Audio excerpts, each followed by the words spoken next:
எல்லாம் வளர்ந்தது போனது தின்னது கூட எல்லாம் விட்டுருங்க.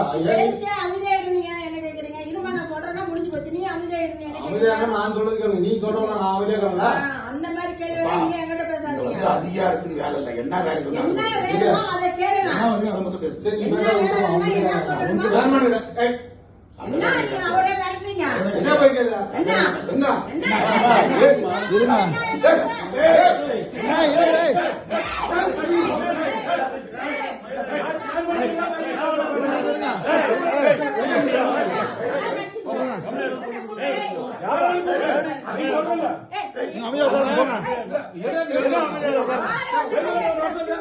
என்ன பண்ணணும்? எழுந்து வரீங்க, உட்காருங்க. எழுந்து வர வந்து அடிக்க வருவீங்களா?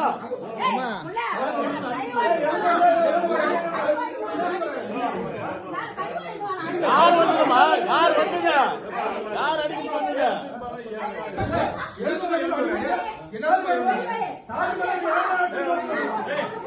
தம்பி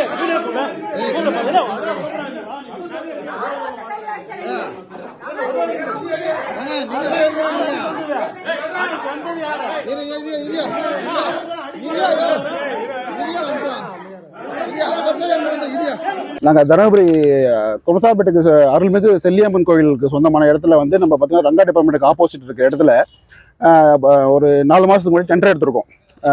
முருகேசன் சொல்லிட்டு பேரில் டெண்டர் எடுத்து இன்றைக்கி நாங்கள் அதை வந்து ஒரு ஷெட்டு டெம்பரரி ஷெட்டு போட்டு ஹோட்டல் ஒன்று ஆரம்பிக்கலான்னு போட்டிருக்கோம். அதுக்கு இபி கனெக்ஷனுக்காக அப்ரூவுக்கு வந்து நாங்கள் நகராட்சியில் வந்து நாங்கள் அப்ளை பண்ணியிருக்கோம். அது அப்ளை பண்ணினாலும் இன்றைக்கி வந்து இன்னுமே வந்து கிட்டத்தட்ட ஒரு 2-3 மாதமாக டிலேயில் நிற்குது. ஏன்னு சொல்லி கேட்கறதுக்காக நாங்கள் வந்து நகராட்சிக்கு போயிருந்தோம். போயிட்டு கேட்கும்போது பார்த்தீங்கன்னா நகரமன்ற தலைவர் இருந்தாங்க, லட்சுமி அம்மா இருந்தாங்க. அவங்க கிட்ட கேட்கலான்னு கேட்கும்போது அவங்களுடைய கணவர் மாத ஐயா இருந்தாருங்க. சேர்மன் மாதிரி உட்காந்துருந்து எங்ககிட்ட பேசிட்டு இருந்தாங்க. நாங்கள் கேட்டோம். கேட்டதுக்கு வந்து ஒருமையில பேசுகிறாரு அவர். நான் முடியாதா, அப்படி தான் பண்ணுவேன் அப்படின்ட்டு. ஏன்னா முருகேசன் அவருக்கும் பிரச்சனை இருக்குது, எனக்கு அவன் பேர் சொன்னால் பிடிக்காது, அதனால் வந்து நான் அப்படி தான் பண்ணுவேன் அப்படின்ற மாதிரி சொன்னாருங்க. அப்புறம் அச்சரன்ஸில் வந்து நீங்கள் போனால் போதும், இங்கே என்கிட்ட எதுவும் பவர் இல்லைன்னாரு. ஆனால் வந்து இவ்வளவும் பேசிட்டு அவர் வந்து தர முடியாது அப்படின்றாரு. மீறி நாங்கள் வந்து உட்காந்து கேட்டதுக்கு இது வந்து நாங்கள் வந்து ரொம்ப இன்வெஸ்ட்மெண்ட் பண்ணிட்டோம், எனக்கு கொஞ்சம் அதிக பணம் நாங்கள் செலவு பண்ணிட்டோம், எனக்கு வேணும்னு கேட்கும்போது முடியாது, அவங்களால முடிஞ்சதை பார்த்துக்கோங்க, நீங்கள் வந்து முதலமைச்சர் கூட போய் பாருங்கள், சிஎம்கிட்ட போனாலும் வேலைக்கு ஆகாது, நீங்கள் யார் கேட்டு மாவட்ட தலைவர்கிட்ட போனீங்க நீங்கள் அப்படின்னு கோபமாக பேசினாருங்க. மீறி பேசுறதுக்கு நாங்கள் வந்து எங்களுக்கு வேணும் நாங்கள் கேட்டதுக்கு வந்து முடியாது அப்படின்னு பேசினாருங்க.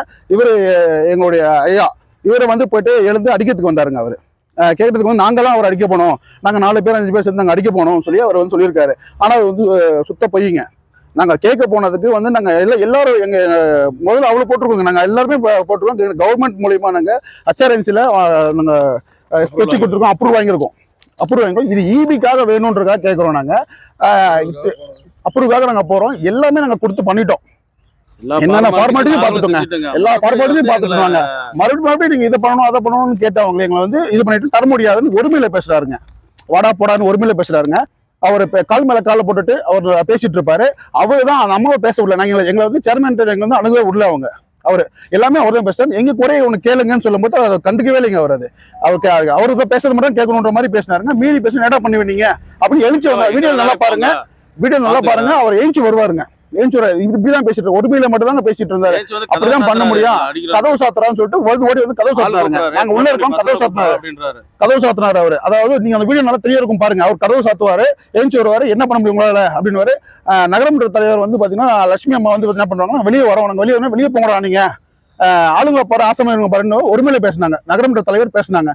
நகராட்சி தருமபுரி நகராட்சி பில்டிங் பண்ணணும்னா இதுக்கு இந்த ஒரு ஷெட்யூல் போட்டாங்கன்னா வச்சுக்கோங்களேன், நாங்க அந்த பணத்தோட போயிடுவோம். நாங்க இதுக்கு நீங்க கொடுத்தீங்கன்னா உங்களுக்கு அப்ரூவ் வந்துடும், இது கொடுத்தா உங்களுக்கு அப்ரூவ் வந்துடும், ஷெட்யூல் உங்களுக்கு ஒரு லிஸ்ட் போட்டாங்க, நகராட்சி வெளியே போட்டாங்கன்னா அதுக்கு வந்து நாங்க போயிடுவோம். இப்போ அவர் வந்து என்ன பண்றாங்க, நாங்க வந்து நகரமன்ற தலைவர் அம்மா அவங்களை வந்து லட்சுமி அம்மா வந்து நாங்க தரவுவா பேசணும், கொலைமிரட்டல் விட்டோம் அப்படின்னு வந்து அவங்க இப்போ கமெண்ட் கொடுத்துருக்காங்க. அவங்க நாங்களும் கொடுத்துருக்கோம், எங்க சார்பாக கொடுத்துருக்கோம். அதுக்கான புட்டையும் சாட்டை ஐயாவிட்டு கொடுத்துருக்கோம், காவல் கண்காணிப்பாளர் கொடுத்துருக்கோம்.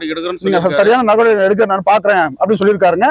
அதனால வந்து இப்போ நகராட்சி சட்டப்படி என்ன பண்ணணும்னா, யாரு வந்து சேர்மனோ பதவியில் இருக்கவங்க மட்டும் தான் இருக்கணும். இப்போ அவங்க மனைவி பதவியில் இருக்காங்கன்னு சொல்லி இவங்க வந்து நகராட்சி ஆதிக்கம் பண்ணிட்டு இருக்க கூடாது. சரிங்களா? நகர செயலராக இருக்காருங்க. அவங்க ஒய்ஃப் தான் வந்து நகரமன்ற தலைவராக இருக்காங்க. அவங்க வந்து ஒருமையில பேசுறாங்க, ரொம்ப ஒருமையில பேசுறாங்க. எங்க மட்டும் இல்லைங்க, எல்லாருமே ஒருமையில தான் பேசுறாரு. அவரு முனிசிபாலிட்டி வேலை செய்யறவங்களும் சேர்த்து ஒரு மாதிரி தான் பேசுறாங்க. அதனால வந்து இது இந்த அரசாங்கம் தக்க நடவடிக்கை எடுக்கணும். இதுக்கு ஒரு நல்ல முடிவு வேணுங்க எங்களுக்கு. செய்திகளை உடனுக்குடனும் துல்லியமாகவும் தெரிந்து கொள்ள சப்ஸ்கிரைப் பண்ணுங்க.